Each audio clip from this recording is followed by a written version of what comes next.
굿모닝 마켓입니다. 강력한 고용 지표에도 오르고 전쟁 이슈에도 오르고 최근 시장은 웬만한 악재를 이겨내고 대내외 뉴스보다는 통화 정책 관련 말말말 코멘트에 민감하게 반응하고 있습니다.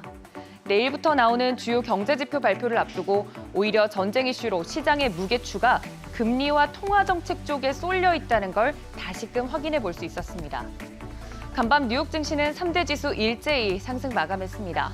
다우지수 0.40% 상승했고 대형주 중심의 S&P 500 지수도 0.52%, 기술주 중심의 나스닥 지수도 0.58% 상승 마감했습니다. 시총 상위주들도 흐름 보시면 애플과 마이크로소프트는 이날 쉬어갔는데요. 애플이 0.34%, 마이크로소프트가 0.43% 하락 마감했고 반대로 엔비디아는 1.16% 상승 마감했습니다. 이날 반도체주 전반적으로 분위기 좋았고요. 6위부터 10위도 살펴보면 테슬라가 1.52%, 메타도 1%대 상승폭 보였고 일라이릴리도 1.32% 상승 마감했습니다. 이렇게 전반적으로 상승 마감했다는 점들 살펴봤습니다.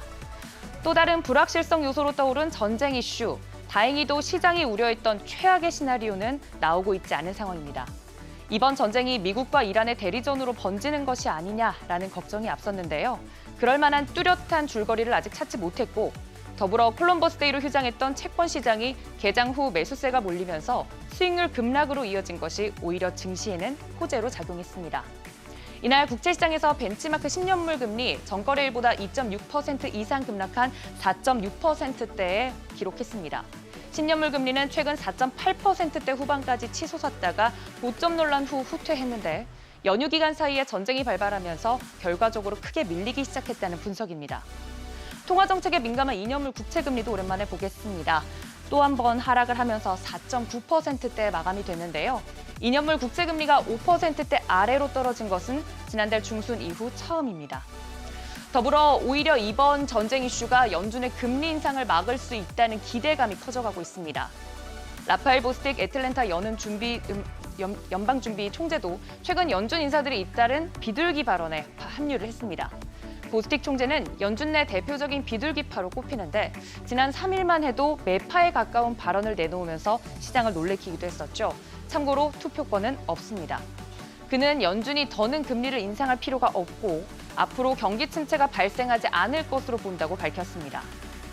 닐 카시카리 미니애폴리스 연은 총재도 이날 타운홀 미팅에서 인플레이션을 낮추는 데 있어 장기 수익률 상승이 우리에게 일부 도움이 된다는 것은 확실하다면서 국채 수익률 상승이 긴축 효과가 있다는 데 동의했습니다. 카시카리 총재는 대표적인 매파 의원으로 분류가 되고 투표권이 있는데요. 채권 수익률에 따라 연준이 해야 할 일이나 방향성이 충분히 바뀔 수 있다는 것에 대해 언급한 만큼 시장의 기대감이 커져가는 것도 무리는 아닙니다. 국제유가도 이날 하락세를 보였습니다. 전일 국제유가 전쟁 소식으로 4% 정도 급등했었는데요. WTI 이날 0.47% 하락하면서 배럴당 85달러 선에 마무리가 됐고요. 브렌트유도 0.44% 하락하면서 배럴당 87달러 선에 마감했습니다. 전장에 따른 공급 차질 리스크를 평가하면서 현재 관망세 보이고 있는 것으로 해석이 되고 있습니다. 이런 기대감 속에서 이날 S&P 500 지수 내 11개 업종 중에 에너지를 제외한 10개 업종이 모두 올랐고요.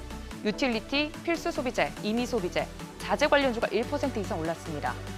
이번 주 경제 지표 발표와 더불어서 기업들의 실적 발표도 예정이 되어 있는데요.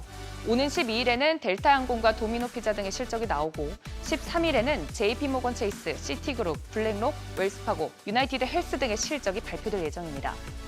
시장이 현재 지정학적인 리스크를 어느 정도 무시하고 달려가는 경향이 있기 때문에 오늘 밤 발표되는 9월 PPI와 또 내일 발표되는 CPI 등 경제지표 발표와 3분기 어닝 시즌을 맞은 기업들의 실적 발표에 힘이 더 실릴 수 있어서 체크해 보셔야겠습니다. 굿모닝 마켓이었습니다.